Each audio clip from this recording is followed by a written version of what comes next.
நாம் வாழ்ந்த சமகாலத்தில் வாழ்ந்த சித்தர் கணக்கம்பட்டி மூட்டை சித்தர் சுவாமிகள். பலரது வாழ்க்கையை தனது சித்த சக்தியால் மாற்றியவர். இன்றும் சித்த அனுபவம் ஸ்தூல ரூபத்திலிருந்து தருபவர். இவர் ஜீவ சமாதிக்கு சென்றால் கண்டிப்பாக நம் கண்களிலிருந்து கண்ணீர் தார தாரையாக பொங்கும். கண்ணீர் அருவியாக கொட்டும். பல நோய் தீர்க்கும் மருந்து இவரது விபூதி பிரசாதம். நம்மை மறந்து நாம் தொலையும் இடம் இந்த கணக்கம்பட்டி சித்தர் மூட்டை சித்தர் ஆசிரமம். பழனி கணக்கம்பட்டி சித்தர் கணக்கம்பட்டி மூட்டை சுவாமிகள் சர்க்குரு காளிமுத்து பழனிசாமி சித்தர் என்று அழைக்கப்படும் இவர் பல சித்த சக்திகளால் தனது பக்தர்களை காப்பாற்றிய தற்காலத்தில் வாழ்ந்த மாபெரும் சித்தர். இவர் பழனி முருகன் கோவிலுக்கு அருகில் உள்ள கணக்கம்பட்டி கிராமத்தில் வாழ்ந்து பல அதிசயங்களை நிகழ்த்தியுள்ளார். சாய்பாபாவின் மறு அவதாரமாக கருதப்படும் இவரின் ஜீவ சமாதி பழனி அருகே கணக்கம்பட்டியில் உள்ளது. அங்கு பக்தர்கள் தரிசனம் செய்து வருகிறார்கள். கணக்கம்பட்டி சித்தர் சர்க்குரு காளிமுத்து பழனிசாமி சித்தர் அழுக்கு மூட்டை சாமி என்று இவர் அழைக்கப்படுகிறார். வாழும்போதே பல அதிசயங்களை நிகழ்த்திய மகான். இவரது ஜீவ சமாதிக்கு பக்தர்கள் சென்று வழிபட்டால் தங்களது வேண்டுகோள்கள் நிறைவேறும் என்று நம்புகிறார்கள். இவர் ஒரு மௌன சித்தர். யாரிடமும் அதிகமாக பேச மாட்டார். இவர் பழைய கோணிப்பையை மூட்டையை எப்போதும் தன்னிடம் வைத்திருந்ததால் மூட்டை சுவாமிகள் என்று அழைக்கப்படுகிறார். சுவாமிகள் குப்பை மேடுகளிலும் தெருக்களிலும் சுற்றி திரிந்தாலும் அவரை தேடி ஆயிரக்கணக்கான பக்தர்கள் வருவதுண்டு. அவர் பக்தர்களுக்கு நேரடியாக பேசாமல் சில சைகைகள் அல்லது சொற்கள் மூலம் அருளாசி வழங்கினார். யார் எக்கேடு கெட்டால் நமக்கென்ன மற்றும் எல்லாம் அவன் செயல் என்ற உயரிய ஞான நிலையில் அவர் வாழ்ந்தார். தன்னை நாடி வரும் பக்தர்களின் கர்ம வினைகளை தீர்ப்பவராக அவர் கருதப்பட்டார். மூட்டை சுவாமிகள் 2014 பிப்ரவரி மாதம் கணக்கம்பட்டியில் மகா சமாதி அடைந்தார். தற்போதும் கணக்கம்பட்டியில் உள்ள அஷ்டதானத்திற்கு தினசரி ஏராளமான பக்தர்கள் சென்று வழிபடுகிறார்கள். குறிப்பாக பௌர்ணமி மற்றும் குருபூஜை நாட்களில் சிறப்பு வழிபாடுகள் நடைபெறுகின்றன. நீங்கள் கணக்கம்பட்டிக்கு செல்ல விரும்பினால் பழனியிலிருந்து பேருந்து அல்லது வாடகை வாகனங்கள் மூலமாக எளிதில் அடையலாம். இந்த உலகத்தில் சில இடங்கள் நம்மை பேச வைக்காது, நம்மை உணர வைக்கும். அப்படிப்பட்ட ஒரு இடம்தான் பழனி சித்தர் கணக்கம்பட்டி மூட்டை சுவாமிகள் ஆசிரமம். இது ஒரு ஆசிரமம் அல்ல, இது ஒரு ஆன்மீக அனுபவம், ஒரு அதிர்வலைகள் நிறைந்த தலம். இந்த இடத்திற்குள் காலடி எடுத்து வைத்த அந்த முதல் நொடி என்னவோ ஒரு அமைதி, ஏதோ ஒரு சக்தி. மனம் மெதுவாக அமைதியாக ஆரம்பிக்கிறது. உடல் கனமாக இருந்தாலும் உள்ளம் லேசாக மாறுகிறது. இங்கே வந்ததும் நம்மை நாமே மறந்து ஒரு உயர்ந்த உணர்வுக்குள் போக ஆரம்பிக்கிறோம்.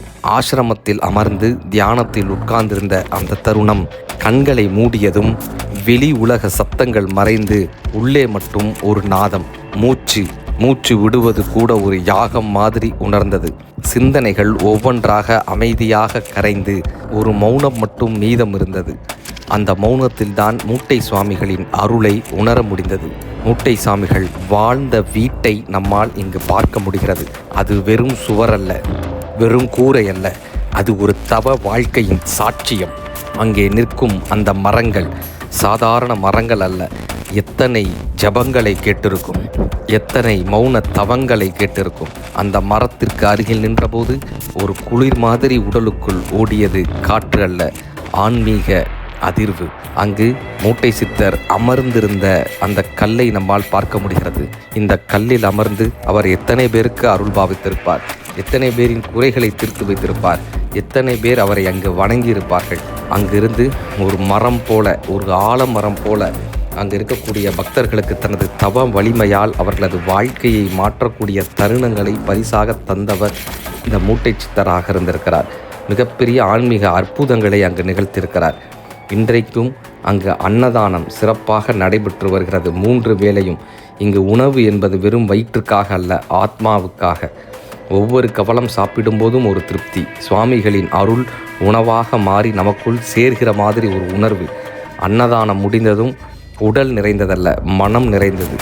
இந்த புனிதமான இடத்தில் என்னது காணொளிகளை பார்த்த மக்களையும் சந்திக்க முடிந்தது.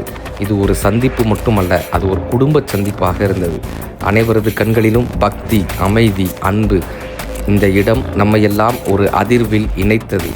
இந்த ஆசிரமத்தில் ஒவ்வொரு இடத்திலும் ஒரு விசேஷமான அதிர்வு. சில இடங்களில் கண்கள் தானாக மூடிக்கொள்ளும், சில இடங்களில் கண்ணீர் தானாக வரும். அது துக்கமல்ல, ஆத்ம சுத்தி. மூட்டை சுவாமிகள் இங்கே நிறைந்திருக்கிறார். இந்த பயணம் ஒரு சுற்றுலா அல்ல, இது எனக்குள் நான் சென்ற பயணம், நமக்குள் நம்மை உணர வைத்த பயணம், சித்த அனுபவம்.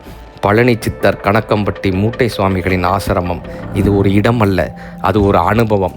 இங்கே வந்த பிறகு நீங்கள் முன்னிருந்தது போல் இருக்க மாட்டீர்கள். மூட்டை சுவாமிகளின் அருளால் வாழ்க்கை மாறும், நம்பிக்கை பிறக்கும். இன்று வாழ்க்கை போராட்டமாக இருக்கலாம், இந்த சித்தரின் அருள் நமக்குள் புகுந்து ஏதோ ஒரு மாற்றத்தை தருகிறது. அவரது ஜீவ சமாதியை சுற்றி அமரும்போது ஏதோ ஒரு மனமாற்றம் ஏற்படுகிறது. அந்த இடத்தில் கால் வைத்தபோது ஏதோ ஒரு அதிர்வை நம்மால் உணர முடிகிறது. அவர்களது வாசகம் பொருந்திய ஒவ்வொரு பதாகைகளும் நமக்கு வாழ்க்கையை எளிமையாக சொல்லித் தருகிறது. மூட்டை சித்தரின் வார்த்தைகள் மிக எளிமையாக மக்களுக்கு புரியும் வண்ணம் இருக்கிறது. நான் இருக்கிறேன், உன் வாழ்க்கை மாறும் என்ற நம்பிக்கையை கூறும் வாசகங்களாக அங்கே இருக்கக்கூடிய பதாகைகள் இருக்கிறது. இது வெறும் ஆன்மீக ஸ்தலம் மட்டுமல்ல, ஒரு சித்த அனுபவம் கொடுக்கக்கூடிய ஒரு சித்த பூமி. பழனிக்கு செல்லும் அத்தனை பேரும் ஒரு சற்று நேரம் இளைப்பாறக்கூடிய இடமாக, சித்த அனுபவம் பெறக்கூடிய இடமாக இந்த மூட்டை சித்தரினுடைய ஜீவ சமாதிக்கு சென்று வந்தால் ஒரு மன அமைதியும் மன மாற்றமும் வாழ்வியல் மாற்றமும் தரக்கூடிய அற்புத இடமாக இந்த மூட்டை சித்தரின் ஜீவ சமாதி அமைந்துள்ளது. எல்லோருக்கும் கணக்கம்பட்டி மூட்டை சித்தர் சுவாமிகளின் ஆசீர்வாதம் உண்டாகட்டும். ஓம் நமச்சிவாய.